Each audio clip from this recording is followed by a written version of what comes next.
Welcome to the David Spisak Show. I'm so appreciative of you taking the time to join me. I absolutely am confident that you are going to get an awful lot out of this because, this is a part of the business that honestly doesn't get as much under the spotlight, doesn't get as much airtime. And it's because it lives in the back end of the business. If you're not in the car business today, we refer to it as fixed operations or fixed ops. And the reason I say that is what gets most of the conversation or most of the headlines tends to be on the sales side, and for good reason. Manufacturers are out there; they want to sell cars. Dealers want to sell cars, and there's people that want to buy cars. But the reality is that for dealers that are interested in managing or maximizing, optimizing retention, that all happens really in the back end for dealers that really care about retention, not just of clients, but of course also of their associates. Interestingly, I have found that the epicenter of a dealership's culture tends to live in the back end of the store, the fixed operations side. But there's something else that made me really be interested in bringing this gentleman on the show, and that he happens to check some other boxes that I think are super important these days. Number one is reinvention. I talk about reinvention all the time. 2 is disruption. And 3 is the fact that meeting customers where they want to be met. Google, interestingly, company known for having a little bit of data, found that I believe it was somewhere around 85 to 89% of people that you sell cars to would prefer to never, ever come to your dealership again. And it sounds odd. I want to retain those people. Well, how do I retain them? By not seeing them. And it's not a matter of the fact that they don't want to see your face. They just don't have the time to expend in going to a dealership. So with no further ado, I am very happy, very excited to introduce you to Scot Wingo. Scot is the CEO and founder of a great company called Spiffy. Spiffy, I was just about to say Spiffy, welcome to the program. Scot, a.k.a. Spiffy, welcome to the program. Hey, Dave. Thanks for having me. I'm excited to talk about everything we have going on at Spiffy. Yeah, appreciate you having me on today. Yeah, it's a pleasure. It's an absolute pleasure. So, Scot, let's start at the beginning. What I'd like to know is what made Spiffy come about, and every great business, every great product and solution starts, as as an idea, as a concept, and a very small percentage of people's ideas or concepts ever become something real, right? Those are long odds, man. And that's why it takes somebody special to be an entrepreneur and to be able to see that through. I'm just curious about where did that come from? What really caused you to say, this is something I must pursue? Yeah, there's an old adage, ideas are easy, execution's hard. And I live that every day. I'm a serial entrepreneur from the Raleigh-Durham area. I'm a certified geek, if you will. So I have an engineering background in computer engineering. I'm from a little town in South Carolina, and I went to University of South Carolina and got a degree in computer engineering, which is more kind of software engineering, and then got a master's from North Carolina State University in the same thing, and have started 4 companies. Spiffy's my 4th company. So it's what we would call a multi-time entrepreneur or a serial entrepreneur. And my 3rd company is kind of the most relevant to what we do at Spiffy, and it was called Channel Advisor. I started that in 2001, and to make a long story short, raised $90 million in venture capital and went public in 2013. That's always, any entrepreneur, that's kind of the brass ring, is taking a company to IPO. So I was able to notch that on my belt, as it were. So it was exciting, one of the best days of my business life, if you will. And that company was in the e-commerce space. So my prior 2 companies were in the very early days of e-commerce, from like 1995 through today. So I've been in the e-commerce world since inception, and that's what led me to Spiffy. And two other steps that led to it is, first of all, I ended up investing in a car wash. So I bought a car wash with a partner in 2003 while I was doing Channel Advisor. And then we opened what's called an express wash in 2005. So a 2-unit car wash. So that was step one that led to Spiffy. And then step two was in the e-commerce world, we spend a lot of time thinking about the convenience-oriented consumer and some of these concepts like how do you reduce friction for the customer, a la Amazon's one click. Amazon's made it so insanely easy for you to order and get a product at your door, that it's become a habitual kind of thing for people to just say, oh, I did it the other day. I needed shampoo. It's like bloop, bloop, bloop. Shampoo showed up like that night. Right. So we think a lot about that and the convenience oriented consumer. Okay. So that's all in my head. I had my first Uber experience. This is when Uber was Uber Taxi, if you remember, and no one thought they'd be successful because Uber's a monopoly. Right around the time we were doing the Channel Advisor IPO. So call it 2012. And the way that first Uber experience hit was I was like, holy cow, I pressed a button on my phone and someone just drove up and picked me and took me where I want to go. Now, everyone back then was like, why? I would never do that. They're going to kill me. What's the safety things and this kind of thing. But as a e-commerce person, it was a huge moment for me because I felt like we have seen the whole retail industry go digital in the form of e-commerce. And that created a $2 trillion company named Amazon. And right in Walmart's backyard, kind of fascinatingly enough, right? So Walmart was the 800-pound gorilla, and now eBay has surpassed them. And Walmart watched them do it. So that's interesting to me. And then I started thinking, well, if you look at the economy, consumer goods are 5 trillion, consumer services are 10 trillion. And that's where fixed ops lives, right? And all the car care. So I started thinking, well, if that goes digital, like we've seen the store world and shopping go digital, consumer goods, if consumer services go digital, that's twice the size of the opportunity of e-commerce. As an e-commerce person, it should be a sequel, right? Like it should look a lot like to me, I'm a Star Wars fan, so it's basically Empire Strikes Back. Whereas Star Wars was the original, retail going to e-commerce, we're going to go into services, we'll go into e-services for lack of a better word. And I should have an edge on that because I've been so involved in this world before of e-commerce. So I was exploring that and I kept coming back to car care because I already had a foot in the door there with the car wash, but I couldn't shake this idea of it's a $400 billion industry. What's it look like when it goes digital?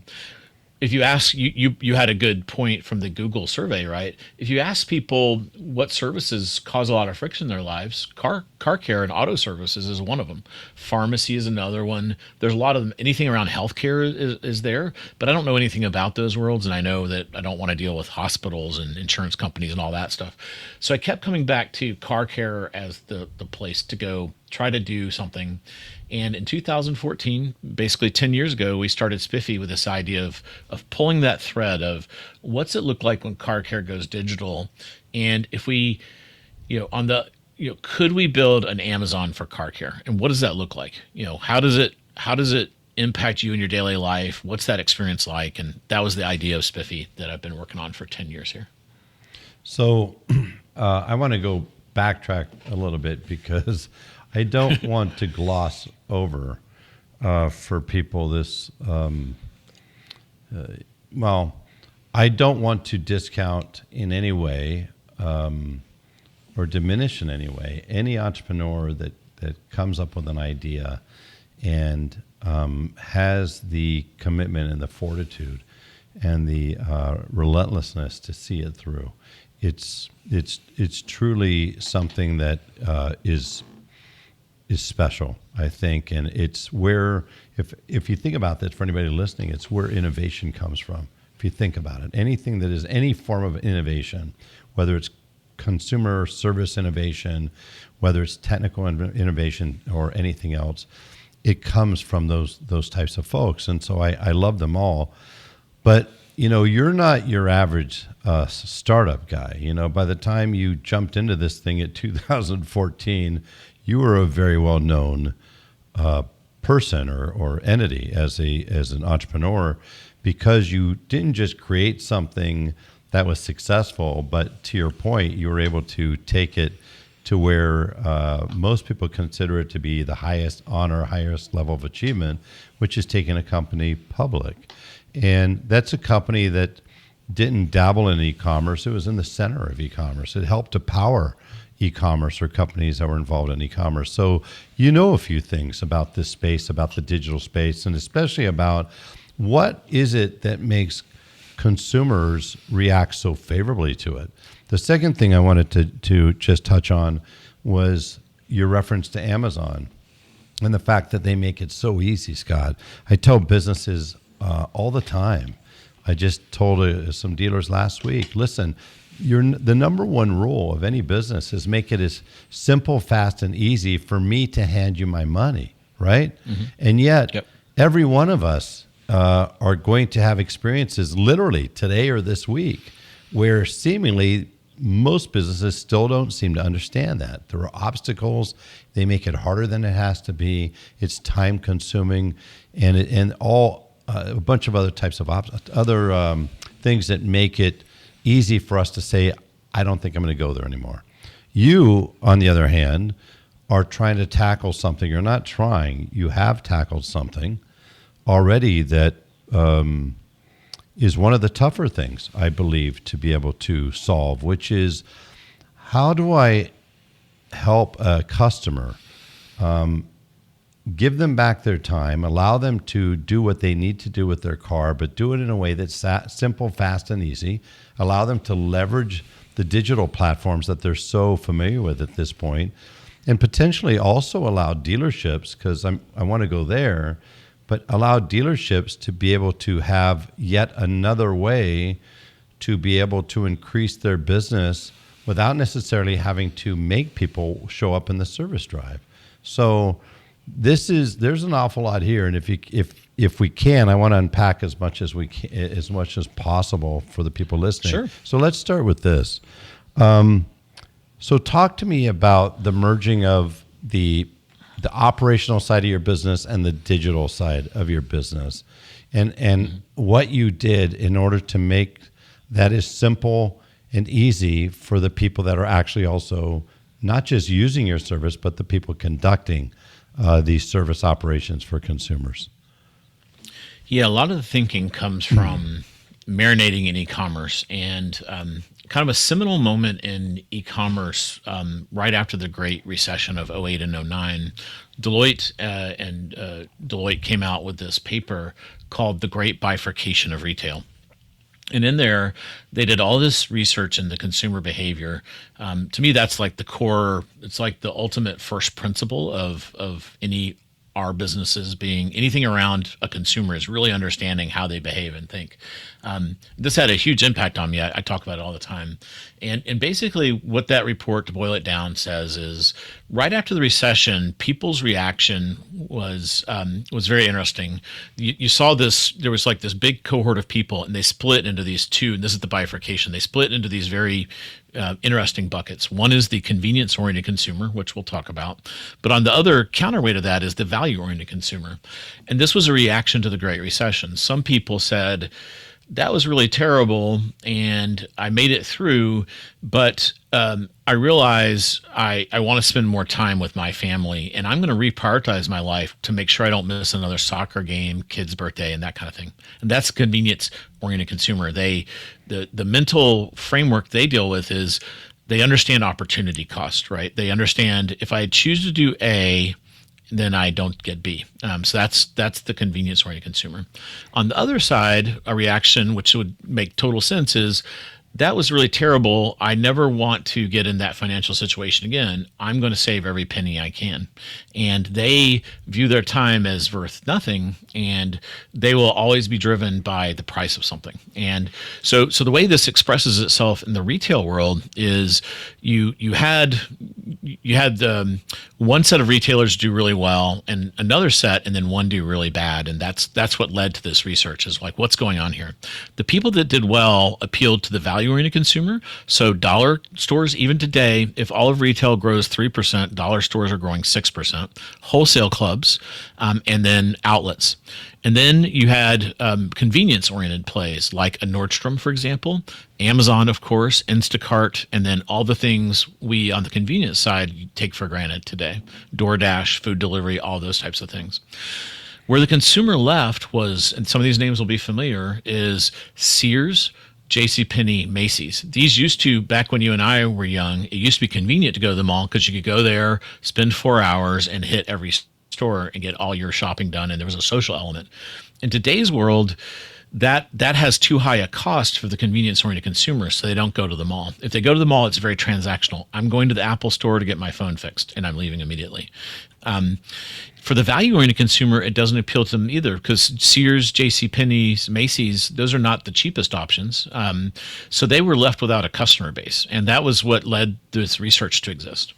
Now, if we project that forward, that's the idea of Spiffy is, in our DNA, 10 years ago, we decided we want to go for that convenience-oriented consumer. And that doesn't mean the value-oriented consumer is bad. You could certainly do it, but they will not pay for an elevated experience. They will. My Uncle Pete, he hates Starbucks. He always does is complain about $5 coffee at Starbucks, and he wants to go to the Kangaroo gas station and just get like the dollar cup of a Joe that's bottomless, and he'll just drink a whole pot. I prefer the Starbucks experience. I want to go in and out. I want to have my mobile order. I want to get my vanilla latte. I want it to be perfect every time, and that I'm willing to pay $5 for that. So let me pause there. That's the framework that we kind of built Spiffy on, and it's kind of core to understanding not only our DNA, but where I think dealers are going to have to go with their customers. Yeah, I find it super interesting in the way that you put that between the convenience and the value. I always presented this to businesses that I work with in just a little different fashion, but it's really the same in that I just put it as an equation where there's some people are time over money and some are money over time. And all it means is the people that have more money than time, time is their most precious resource. They can't generate any more of it, and they're willing to pay a premium in order to save time. So they'll pay whatever upcharge there has to be in order to save a few minutes waiting in line here. Or I've always said in California, they literally could probably help their budget quite a bit if they just allowed not just people with in the diamond lane because they happen to have a Prius, but if somebody said, I'll let you go in there if you pay $3,000 a month, you are going to have thousands of people in California go, I'll do it. I've told doctors many times, when you check in and they say, go ahead and sit down with the other 30 people that all have various types of diseases, and please enjoy our infected magazines, or you could pay double your copay and walk right in now. I think 80% of people would do that. But to your point, we've where we are today, it's the value really just reigns supreme, and it makes sense. So I completely understand where you're going with that. What I'm curious about, based on that, is are you able to deliver this level of convenience through mobility and do it at a price point that is similar or reasonably similar to what they would get if they were to go into a dealership itself? Yeah, the answer is yes, and so that was the core of Spiffy. Before we go there, though, one small I like your formula, but where it kind of breaks down, and this is really interesting, is generational. So Gen X, I'm a Gen Xer. Gen X and up, yes, the more affluent people think that way. But what's really interesting is the millennials and Gen Zers, they're not affluent yet. They're just early in their life cycle. They still will pay for convenience, even though they don't have more money than time. I buy that. Yeah, so there's a generational thing going on there. And what's happening is they don't value things that much. They really value time, experiences, and social interactions and social impact. So it's really interesting. Our consumers at Spiffy are 60 to 65% female, and they skew way younger than people think. People automatically think, oh, you must do a lot of Mercedes, Audis, and whatnot. And we do those, but our standard vehicle is like a Honda Pilot. and it's a busy mom or a busy young professional woman. She's at work or home, and she doesn't love car care. We found women actually hate the existing car care. This is not dealerships, but they really hate like Quick Lube and any of that aftermarket stuff. They absolutely Why do is not that, like Scott? those experiences. What have you found there? They don't like the whole. Is it a trust issue?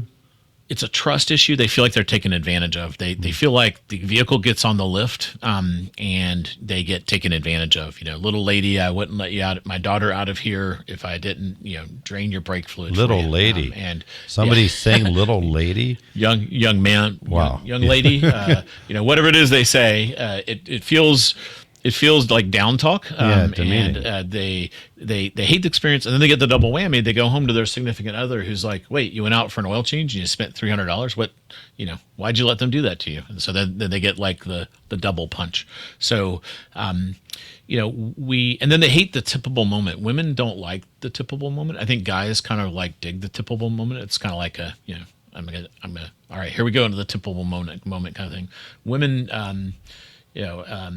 and certainly, I'm just talking in broad strokes. There's certainly guys that hate the tippable moment too. I don't really carry much cash, so I hate the tippable moment because I'm like, oh, I don't have any cash. So a lot of those things all together have created like a lot of negative feedback for the car care world. Yep. So then I don't know of anybody. Spiffy. I mean, honestly, I don't know of anybody who. I mean, you hear all the time where people don't look forward to buying a car, and the number one thing they typically cite is time. I don't want to spend 2 or 3 hours. To your point, Gen Zs and millennials value time as much as anybody, and the proof to me of that is anybody that calls or uses DoorDash today or what's it called, Uber Eats, and they'll order a $5 coffee and pay a $4 service charge. That's how much they value their time. And and when those services came out, like you're referring to, a lot of people thought, people in the upper demographics would do that, socio-demographics would do it, but not everybody. And it turned out, it turns out that everybody is short on time. Everybody values time. So I love that you brought that up. I also love that you brought up the experience part because, I've heard that many times from female clients that I've had in the dealership side that they just don't relish the idea of going to a dealership at all, a service department, because you don't feel like, and many people don't feel like they're on fair footing. I don't know what they're talking about. I don't know how long it's supposed to take to do a brake job. I don't know what the typical cost is supposed to be. I don't know if I'm getting taken advantage of. It's a very, I think, very uncomfortable or at times unnerving. So it makes a lot of sense. And rather than being in a neutral place where you're not in that independent repair shop, you're not in that franchise dealer, but rather you're being able to take advantage of somebody coming to your home and be able to get the work done at your home or at your office or at somewhere that's convenient for you. So that's a big leap for people from a customer experience standpoint. How do you deliver that consistently across the country, regardless of whether it's a franchise dealer that is utilizing the Spiffy platform or whether it's one of your Spiffy locations? How have you managed to get to that Starbucks level? Yeah, so the first 8 years of our Spiffy journey have been saying, let's go build this ourselves and figure it out. No one has built this before, but along the way, let's see what else kind of comes of that. One way I look at Amazon is I'm also a super Amazon nerd. We could spend 2 hours talking about Amazon. I think it's fascinating to whenever someone builds a $2 trillion business called Think Like Amazon. I know the author really well. I have it on my shelf. I should whip it out for you. It's a great book. Great little book. It is. I love it. Yeah. The two-way doors and the pizza teams and all that. Yeah, it's fascinating.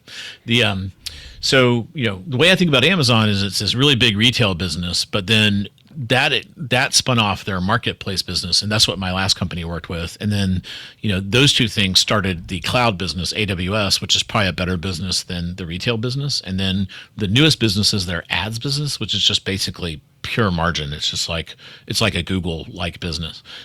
None of that exists if you don't build the first thing. So you got to go solve a problem, and then as you do, you will find solutions that you can offer to other people. To me, that's the beauty of Amazon, is externalizing these things. Whereas prior to that, Walmart would go build like their fulfillment network and their computing infrastructure, and they viewed it as proprietary only for Walmart. And the Amazon insight is these things get better with external customers. So we'll come back to that. So the first 8 years of Spiffy was going direct to consumer and figuring out how to build this mobile service business. And the secret sauce is basically taking everything we've learned from e-commerce and applying it here. So for example, don't offer the customer everything. So in a fixed ops situation, because the customer is going to come there and leave their car and you've got a lift, you can do anything, right?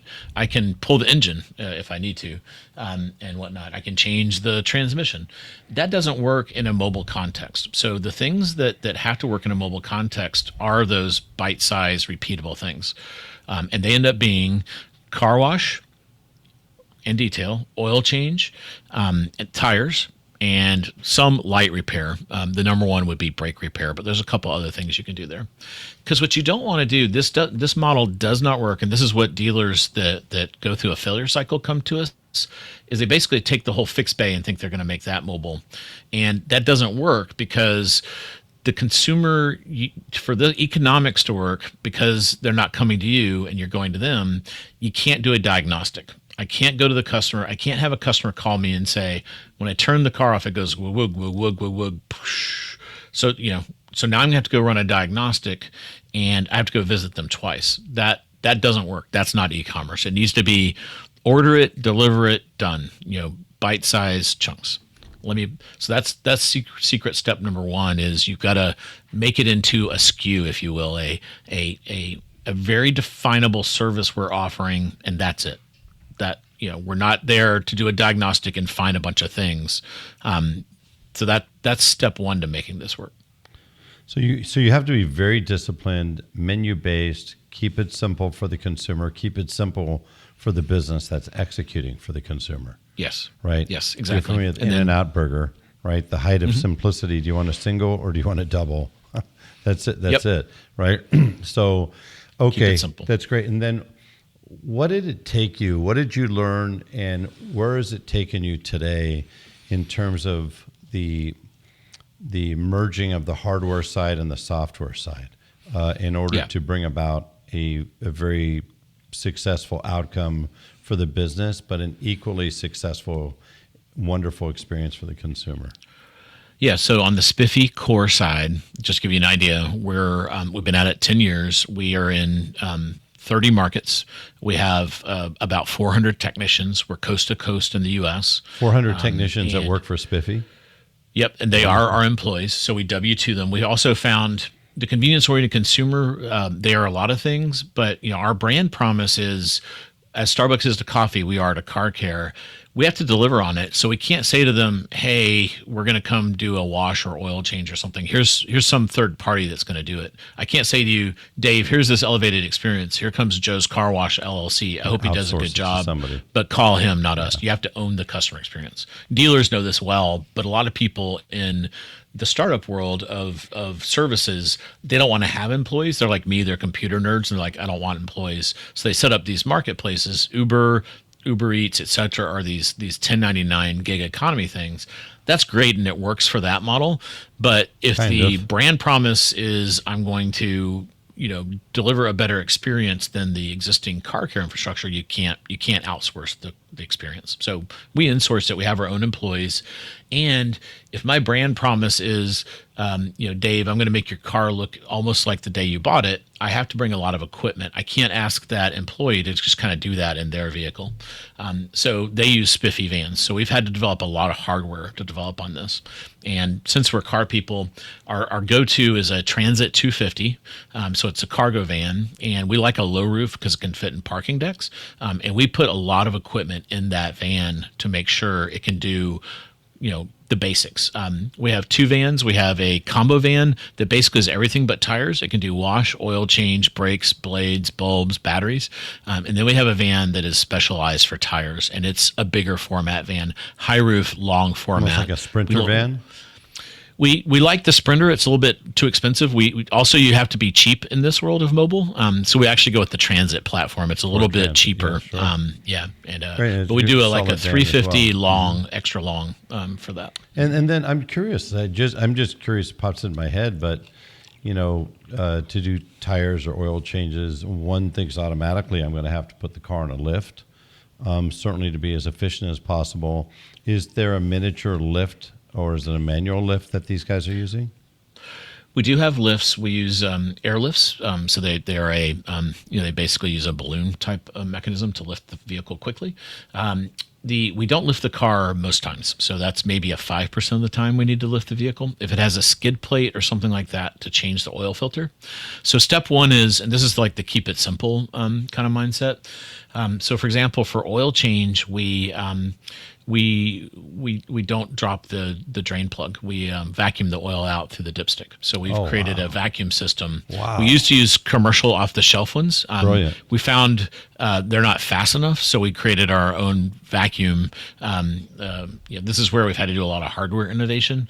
We're touching 3,000 vehicles a day, and we've had to create and invent a lot of things to be able to do the services as fast and efficiently as we want to. Another one is on the car washing side. When we like washing with water, it's the best outcome for the vehicle. There's this waterless technology out there. Some people in California like it. It works great if the car is clean but dusty. It just basically is a way to get the dust off. Here in North Carolina, we get bugs, tar, road dirt, mold, all kinds of things on your car. Waterless doesn't work. So we bring water with us. We have water tanks. This always shocks some people. Yes, we drive water around. It's not as much as you would think. And then we wash every car on a mat we had to develop that's like a little bathtub for your car, and it catches all the runoff. We use very little water, green chemicals, and then we catch all the runoff. We suck it up out of that mat, back up onto the vehicle into a gray water vessel, and we reclaim 100% of the water. That's what's required to work at, it used to be just office parks where we do a lot of service, but people love it in their residential neighborhoods. No one wants some kind of chemical runoff running into a stream or drinkable, potable water. And then every fleet, every large business we work with now has that requirement. So everything we do has a sustainable element. People love the fact we vacuum the oil because most oil spills come from plug problems. If you've changed a lot of oils in your life, 100%. Yeah, putting it back, taking it out. That is stripping the threads, Brilliant all that solution. jazz. Avoid the problem by vacuuming it out. We do change the oil filter, and that's where sometimes we have to lift the car. Obviously, when we do the tires, we do have to jack the car on when we do it one side and then the other.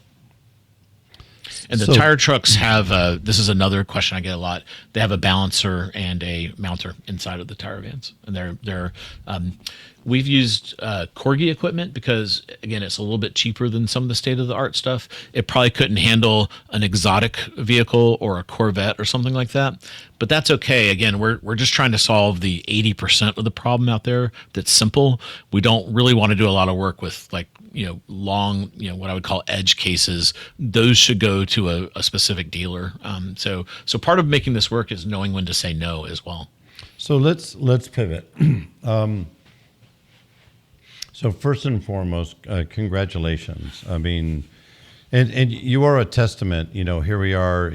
You're 10 years already into this mission of transforming. You're not trying to obviously enhance or evolve the service experience. You're looking to literally do something that's transformative for the client, but it's also in a different way transformative potentially for a dealer, isn't it? Because dealers, at this point have been relegated to, create a gigantic structure, fill it with bays, go hire techs, do some forms of marketing, bring people into the service drive, and do those traditional types of services. And it relies on people coming in. Now, one thing that we know for certain is about 80% of all service and maintenance repair business, service repair and maintenance business is being handled by independents, which obviously leaves 20% for those franchise dealers.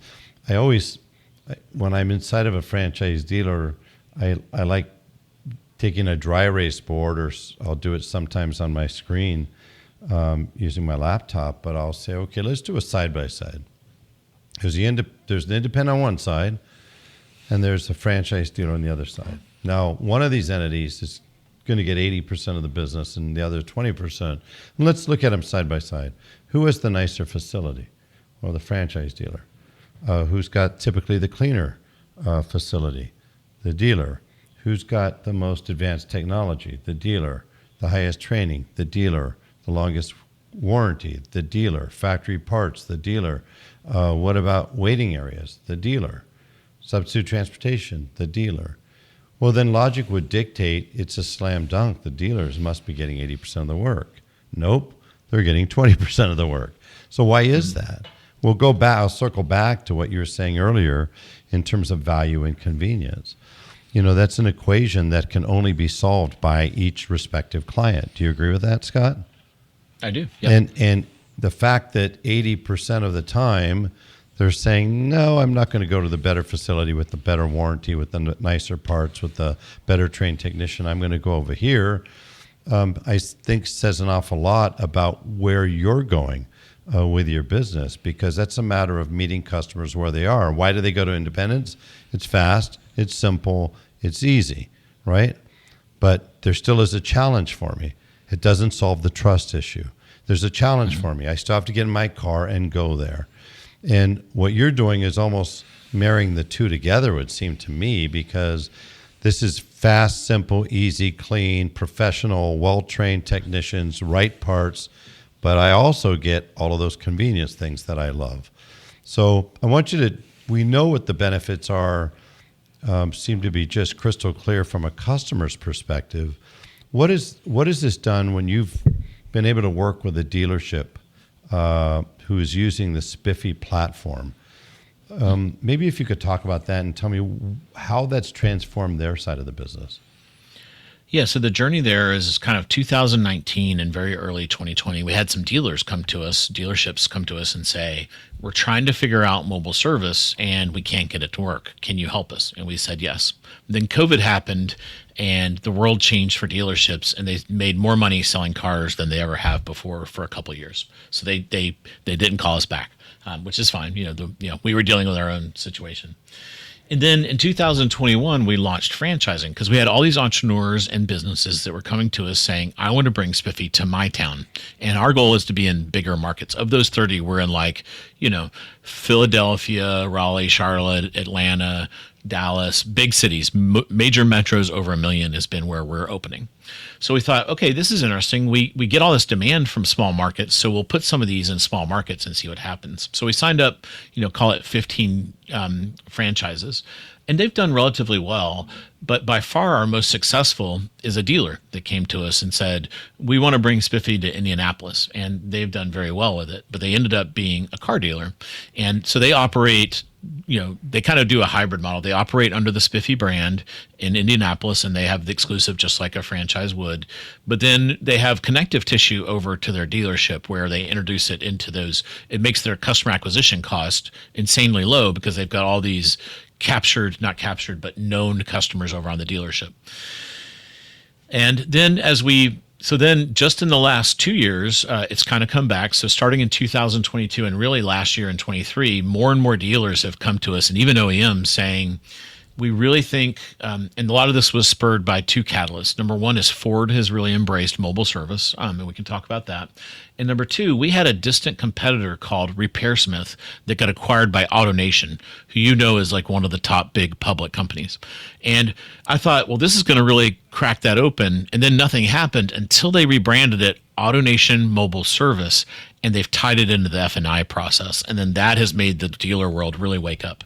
I think it took kind of seeing a big public putting it together in this way, both the branding of it, the customer convenience, and tying it into F&I. And then I'm going to circle back. You asked a question I didn't get to is how do you charge for this? And we think this customer will pay a premium, to your point about the HOV lane and everything. Sure. And what AutoNation's doing is they're saying, all right, Dave, you're buying a new car at one of our, I think they have like 130 dealerships. There's a no prepay maintenance option. There's a prepay maintenance option. Then there's a prepay, we come to you maintenance option, and it's 20 to 30% more expensive than the you come to us. People are going to happily pay for that, and they're going to get a much more positive loyalty with that dealership, because now it is AutoNation is coming to them to do service and making their lives easier. So that has really caused a flood of interest in dealerships coming to Spiffy saying, can you help us do mobile service? And the answer is yes. And what we've done is we've come up with we've kind of changed from franchising, which is heavy and it's a 10-year agreement and uses our brand. The dealerships don't need our brand. If you're Rick Hendrick or whoever you are, that's your brand. That brand's been in your community for over 100 years many times. So what we're saying is we will provide you the software. There's a lot of software that we do. Think of it as an operating system for running a business like this. Dealerships have DMSs, which is the operating system for their dealership, and they have a fixed ops part to that.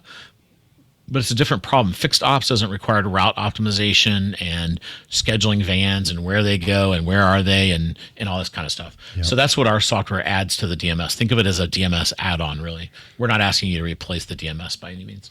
And then, so there's a software piece, and then there's a hardware piece. So then we say, look, if you already have a van that can do this, that's great. But look at this van; it's like a version 10 of what you're going to build. And we have our own upfit facility. So what we're finding is a lot of these people, there's these third-party upfitters that have tire vans and oil change vans, but they're booked a year out. We're not, because we control the facility, so we can get you a van in under, very quickly. And then the last part is our know-how. So what we do is we want to meet with you and say, here's, before you even license the software and the hardware, here's how you're going to need to make this work. And you need, we really want you to get your head around this, because this is what we know will work. There's other things that could work. We know this is going to work. So start basically with wash, oil change, and then light repair. Things that can be bite-sized chunks that don't require diagnostics. Start there. What we have learned, and I'd love to pick your brain on this, is the other thing we've learned that we now talk a lot about is recalls. You've forgotten more about the dealership world than I do, and recalls are this huge win for mobile service.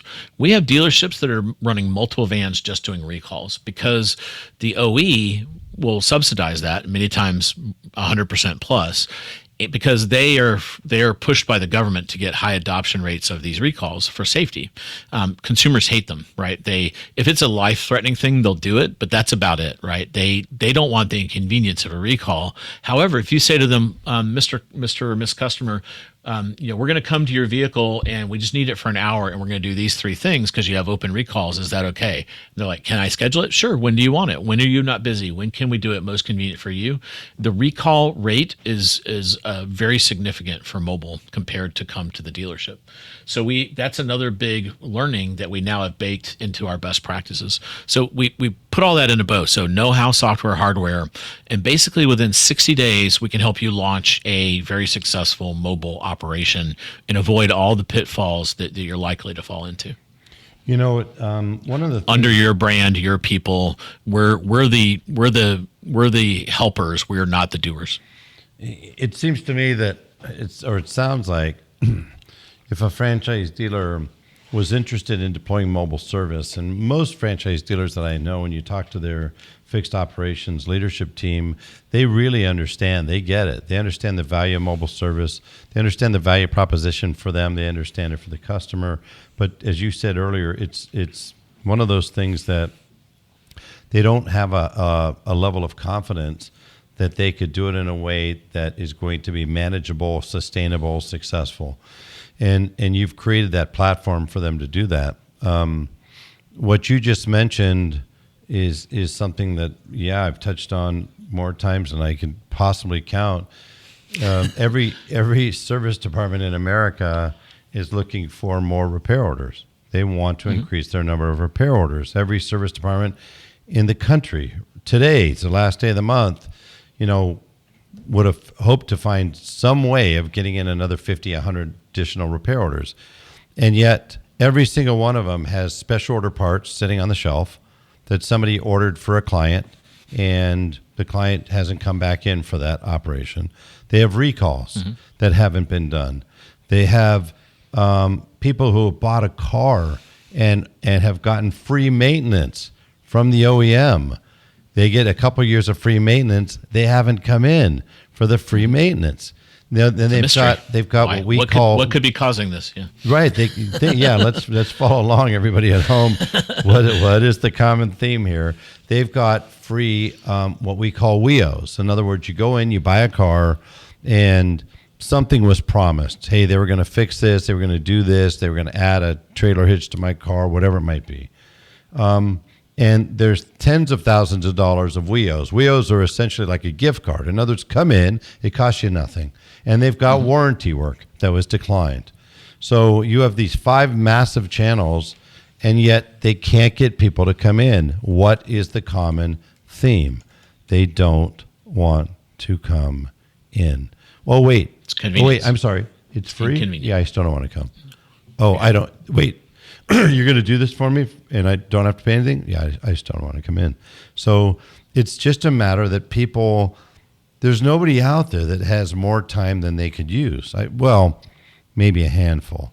But, you know, I'm sure 90% plus of American adults, you know, don't have extra time. Nobody has extra time.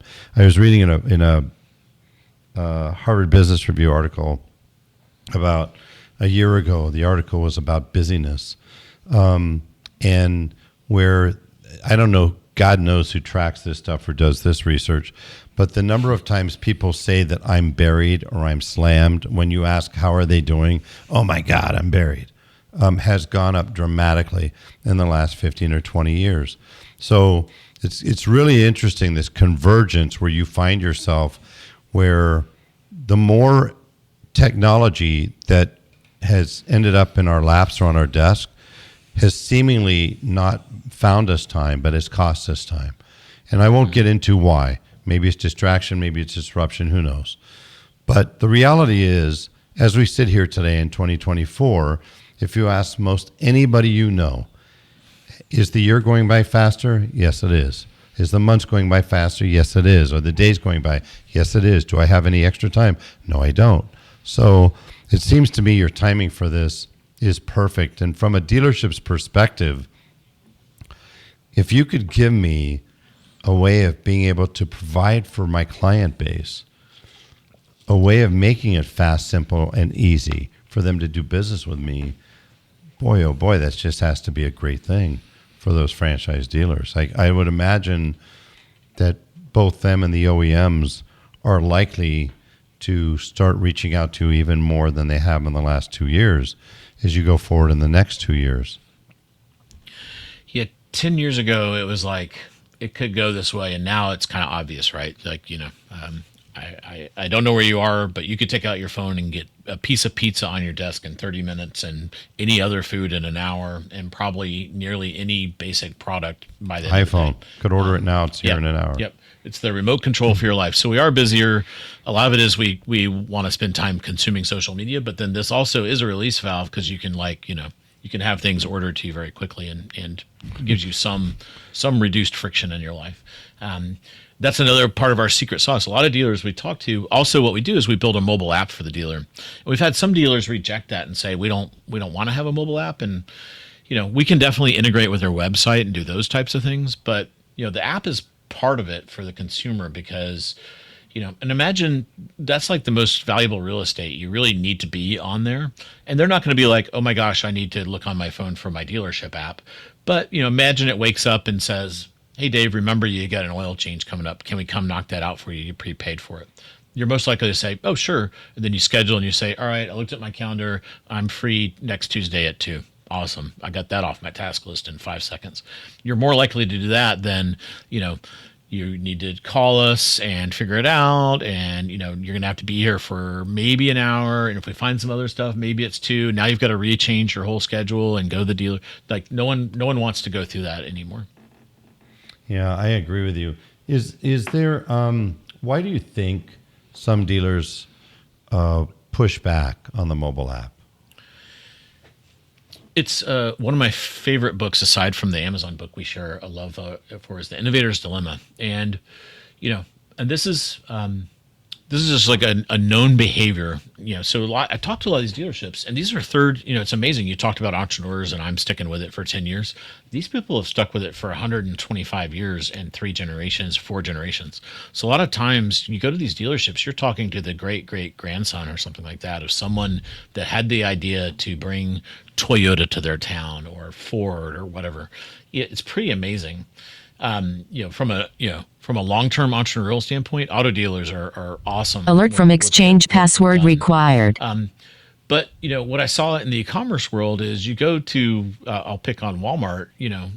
Mr. Sam Walton, his descendants are still big, have a big say in what happens at Walmart, and they've got 100 years of brick and mortar in their veins, and e-commerce feels weird in that, where you're like, well, what about the store? And I think there's a little bit of that. There's like what about this store that my great grandfather, is a block from here built, what about that? And, they just have to, the good news is, if we can get them to try and they see it working, then they can adapt. So I would say car dealers are skeptical, and then if we just give them to try, they will try a lot of things. Then they see it working, they adapt very quickly.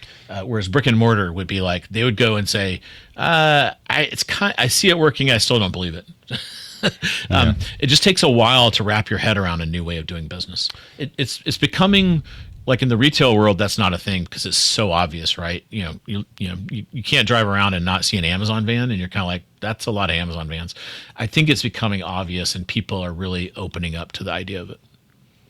And the other thing we get a lot of pushback on is it's going to cannibalize my business, and it's the exact opposite. If you take this little stuff I'm talking about, from an RO perspective, I looked at these it are small completely tickets. differently.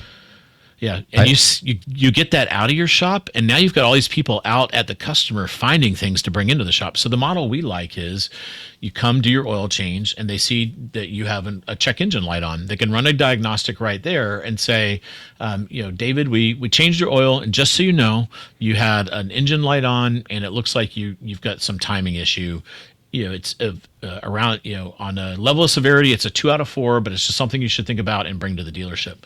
Well, that's going to get your attention, right? And you're kind of like, well, if I let that go, it could be a timing belt or something. That sounds pretty bad. Let me schedule some time at the dealership. So are you saying, Scott, and then I'm going to jump to one other subject before we wrap up, but are you saying that when they go out for mobile service, there is the potential for them to do some type of at least basic surveying of the vehicle to see if there's other potential issues? Do they plug in something like an OBD2 to see if there's any existing issues or recalls or anything like that? It's up to the dealer what they want to do. Most of our dealers do, but they can. And the software, most of them have their own, My Dealer's X inspection kind of thing. Yep. And we strongly encourage that.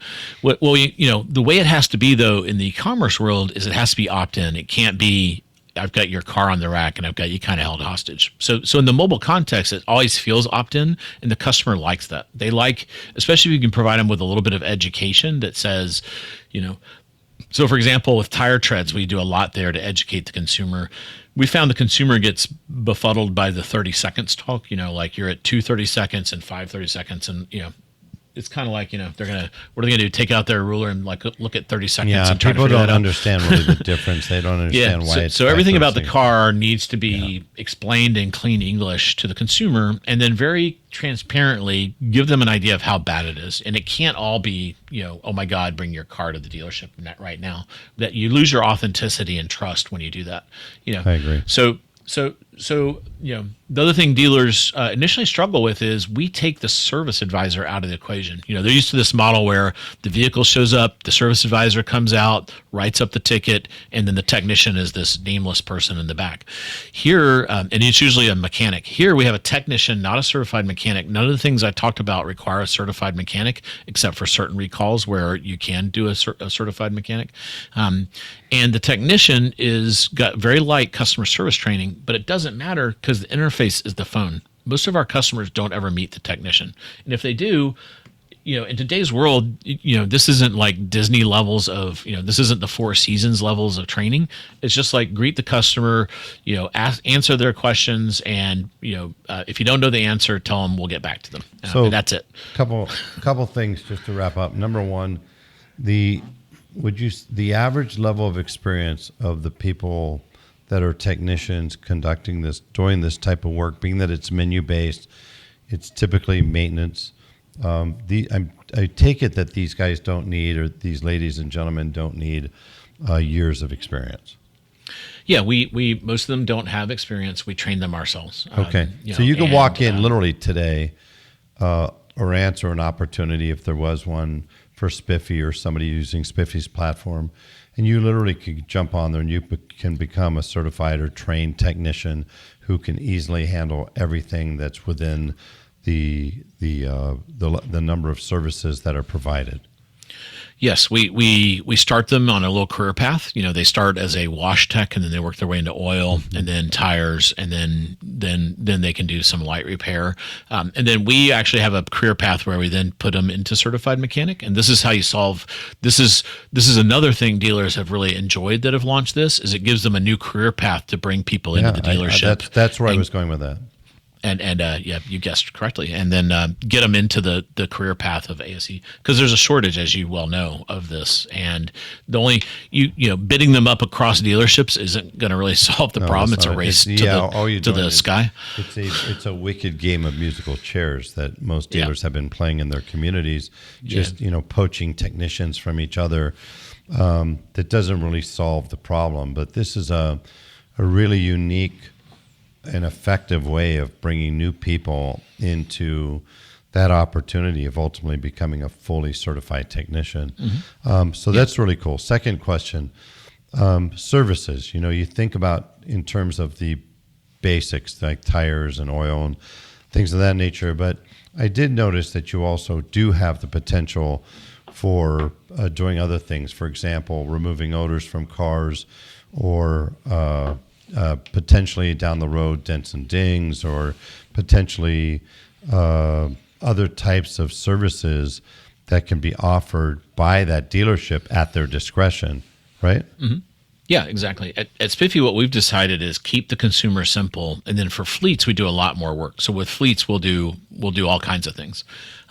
But every dealership has that option to decide what they want to do and how they want to progress. We have some dealerships that want to do glass. That's come up a lot. And we can build a glass truck and help with that. And then we've created our own 2 proprietary devices. One of them on the odor elimination. We have some dealerships that just order this from us, actually. So this is not a consumer product. This is for us to sell to another business. It's called a smart tumbler. And it uses a chlorine dioxide tablet, and you fill this with water, you put it in the car, and you can treat the car in 20 minutes and get rid of odors. So it's a really nice upsell that a lot of our dealers and auto service folks use. We're rolling this out into a large retailer, Goodyear, an independent, I guess you would call it, auto shop, and they've gotten really good uptake for this. The other one is it's too big for me to show you, but I'm sure you've seen those drive over tread measurement devices. Oh, yeah. We have a handheld one because we're frequently out, literally with parking lots of cars, and a fleet operator or a consumer will want their tire treads measured.